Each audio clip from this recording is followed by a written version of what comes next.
یونانی زبان میں اس کے لیے لفظ ہیما استعمال ہوا ہے اور اسے زندگی کا بیج کہا گیا ہے۔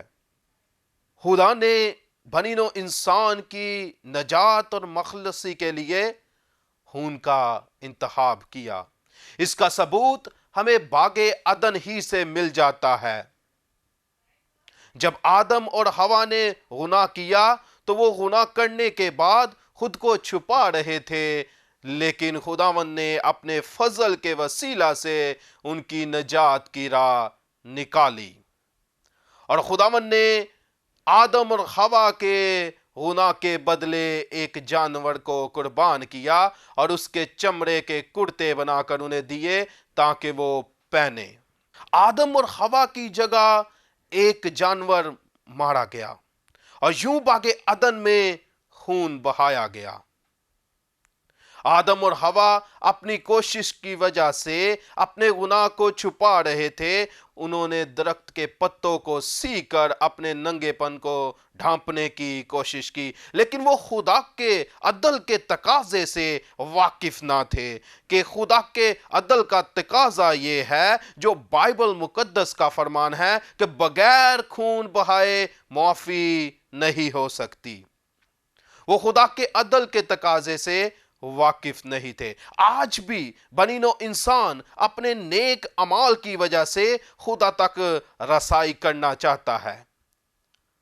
یہ بالکل اسی طرح ہے جسی طرح آدم نے خود کوشش کی کہ پتوں کو سی کر اپنے آپ کو بچائے،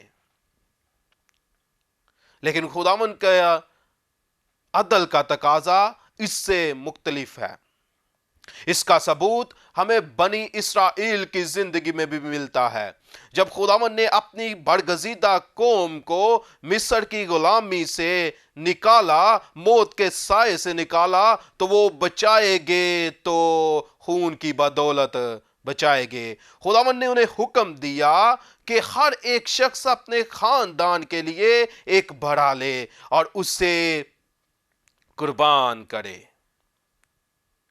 اور سورج غروب ہوتے وقت اسے قربان کر کر ایک برتن میں اس کا خون جمع کیا جائے اور اسے دروازے کی چوکھٹوں پر لگایا جائے، تاکہ جب موت کا فرشتہ گزرے تو وہ اس خون کو دیکھ کر بنی اسرائیل کے پلوٹوں کو چھوڑتا چلا جائے۔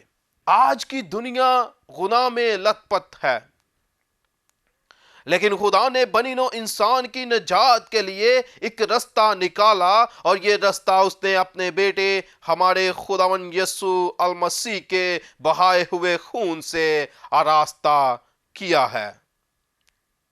آج بھی جو خداوند یسوع مسیح پر ایمان لاتے ہیں اور اس کے بہائے ہوئے خون کی قدرت کے وسیلہ سے وہ سبھی بچائے جاتے ہیں۔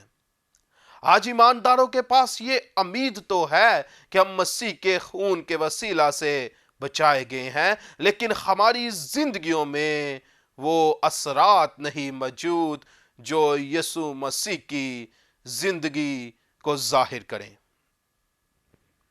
آج ایمانداروں کو سوچنے کی ضرورت ہے کہ ہم یہ تو ایمان رکھتے ہیں کہ ہم بچائے گئے ہیں، لیکن ہماری زندگیوں میں وہ پھل دکھائی نہیں دیتے۔ پرانے عہد نامہ میں ایک ایسی قربانی بھی موجود ہے جو خداوند یسوع المسیح کی قربانی کو پورے طور پر پیش کرتی ہے، جس کا بیان ہمیں گنتی کی کتاب اس کے 19ویں باب میں ملتا ہے، اور یہ قربانی سرخ بچھیا کی قربانی تھی۔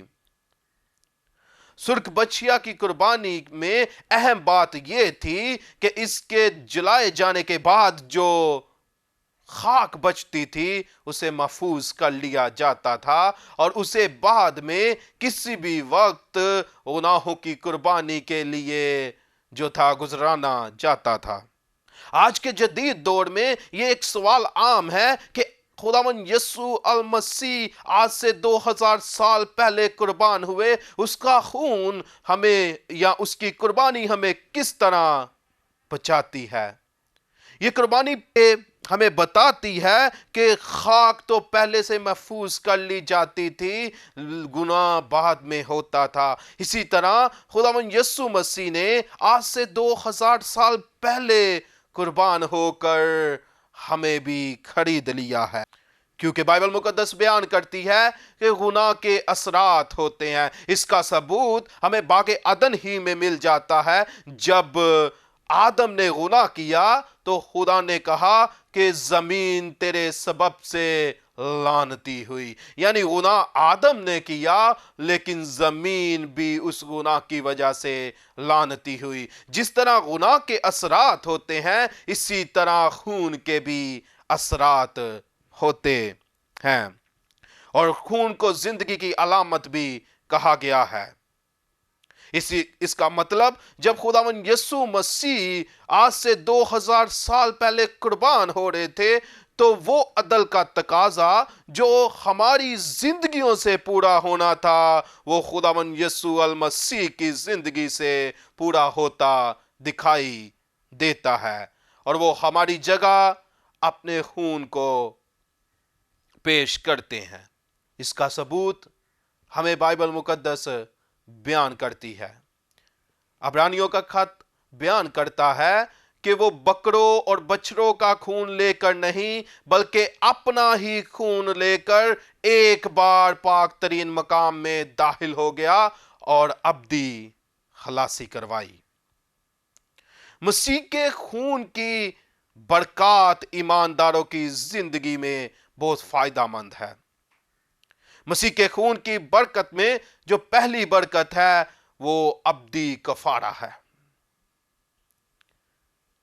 مسیح کے خون کے وسیلہ سے ایمانداروں کا ابدی کفارہ ہوا ہے۔ مقدس پالوس رسول روم کی کلیسیا کو لکھتے ہیں کہ خدا نے اس کے خون کے باعث اسے ایک ایسا کفارہ ٹھہرایا ہے جو ایمان لانے والوں کے لیے فائدہ مند ہے۔ کفارہ وہ ذریعہ ہوتا ہے جس سے عدل کا تقاضا پورا ہوتا ہے اور خداوند کا قہد ٹل جاتا ہے، اور ایک قابل قبول قربانی کو قبول کر کر انسان کا چھٹکارا ہوتا ہے۔ یونانی زبان میں اس کے لیے لفظ ہیلسٹیون استعمال ہوا ہے۔ اس کا مطلب ڈھانپنا، مٹانا، دور کرنا ہے، اور عبرانی زبان میں اس کے لیے لفظ کپر استعمال ہوا ہے جو بنی اسرائیل کے گناہوں کی قربانی کے لیے استعمال ہوتا تھا، جو یوم کفارہ کے دن وہ کفارہ ادا کرتے تھے۔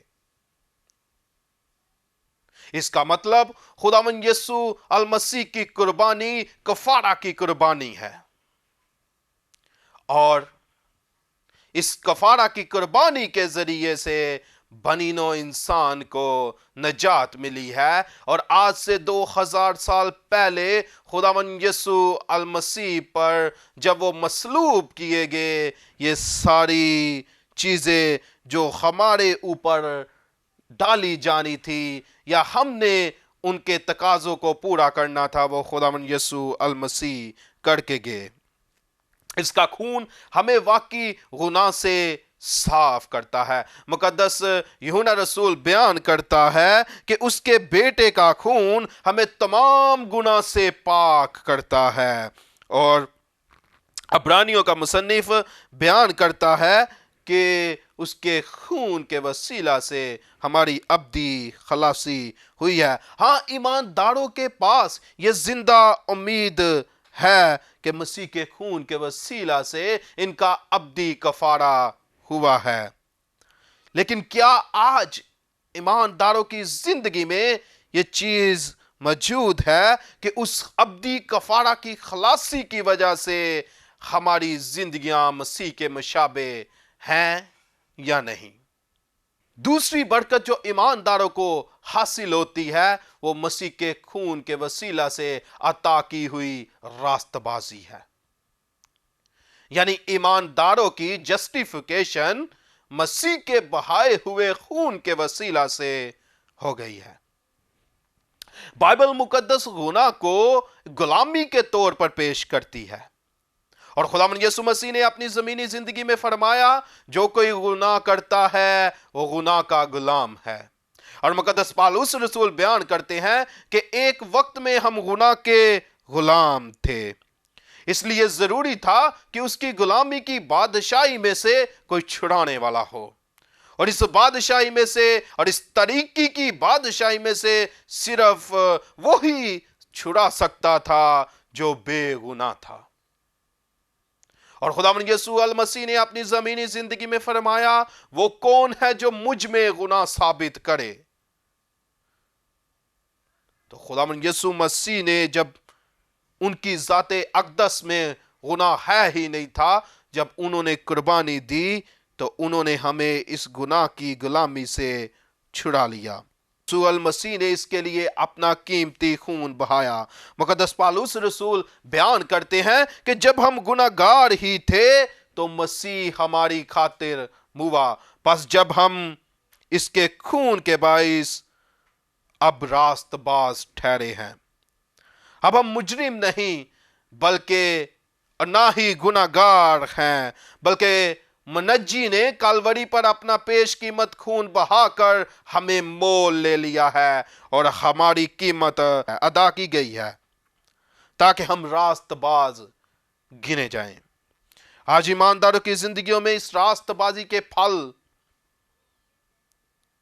دکھائی دے رہے ہیں،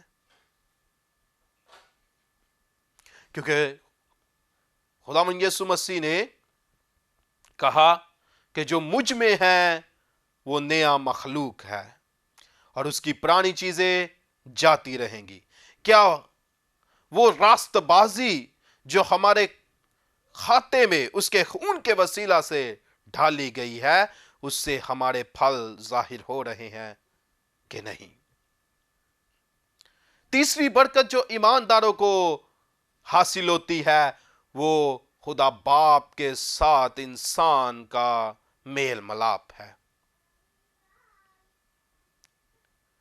ہم دیکھتے ہیں کہ آدم کے گناہ کرنے سے انسان کے درمیان اور خدا کے درمیان جدائی کی دیوار آ گئی، لیکن یسوع کے بہائے ہوئے دوسرے آدم کے بہائے ہوئے خون کے وسیلہ سے وہ دیوار ڈھا دی گئی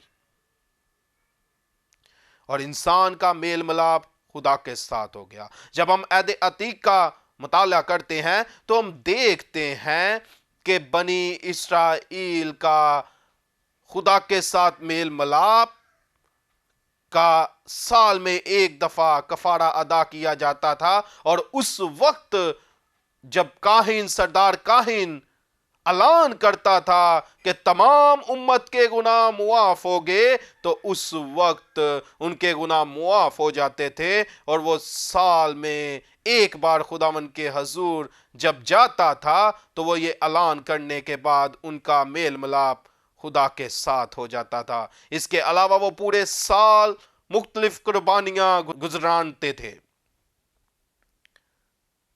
لیکن عہد جدید میں یہ دونوں کام خداوند یسوع المسیح کے خون کے وسیلہ سے سر انجام پاتے ہیں۔ مسیح کے خون کی چوتھی برکت جو ایمانداروں کو حاصل ہوتی ہے وہ نئے عہد میں باندھا جانا ہے۔ مسیح یسوع کے نئے عہد میں باندھے جانے کے بارے میں پرانے عہد نامے میں بے شمار پیشن گوئیاں کی گئی ہیں۔ یرمیہ نبی بیان کرتے ہیں کہ دیکھو وہ دن آتے ہیں، خداوند فرماتا ہے، جب میں اسرائیل کے گھرانے اور یہودا کے گھرانے کے ساتھ نیا عہد باندھوں گا۔ مقدس متی رسول اس عہد کے بارے میں بیان کرتے ہیں اور لکھتے ہیں کہ خداوند یسوع مسیح نے فرمایا، یہ میرا وہ عہد کا خون ہے جو بتھیروں کے گناہوں کے واسطے بہایا جاتا ہے۔ یہاں خداوند یسوع مسیح نے روٹی اور شیرے کو بڑی اہمیت دی۔ روٹی کو انہوں نے بدن کی علامت ٹھہرایا اور شیرے کو انہوں نے خون کی علامت ٹھہرایا۔ اور خدا باپ نے ہمارے خداوند یسوع مسیح کو مردوں میں سے زندہ کیا تاکہ ظاہر کرے کہ صلیب پر اس کام نے گناہ کے سوال کو ہمیشہ کے لیے حل کر دیا۔ جو سوال آدم کی نافرمانی کی وجہ سے پیدا ہوا تھا، وہ مسیح کی قربانی کے وسیلہ سے مٹا دیا گیا ہے۔ مسیح میں میرے عزیز بہنوں، بھائیوں، عزیزوں، آج ہم نے بڑے اختصار سے مسیح کے خون کی برکات کے بارے میں جانا ہے کہ مسیح کے خون کے وسیلہ سے ایمانداروں کا میل ملاپ خدا باپ کے ساتھ ہو گیا ہے، اور مسیح کے خون کے وسیلہ سے ہی ایمانداروں کو ابدی خلاصی ملی ہے، اور اس کے ساتھ جو خداوند یسوع مسیح کا وعدہ ہے کہ وہ ہمیں ہمیشہ کی زندگی دے گا، وہ بھی اسی خون کے بہائے ہوئے کے وسیلہ سے حاصل ہوگی۔ اور ابلیس جو بنی نوع انسان کا اور خدا کا دشمن ہے، وہ بھی اسی خون کی وجہ سے شکست کھا گیا ہے، اور اسی خون کے وسیلہ سے ہمیں فتح حاصل ہوتی ہے۔ میری خدا باپ سے درخواست ہے کہ وہ ہمیں مسیح کے خون کا تجربہ کرنے کی توفیق عطا فرمائے۔ آمین۔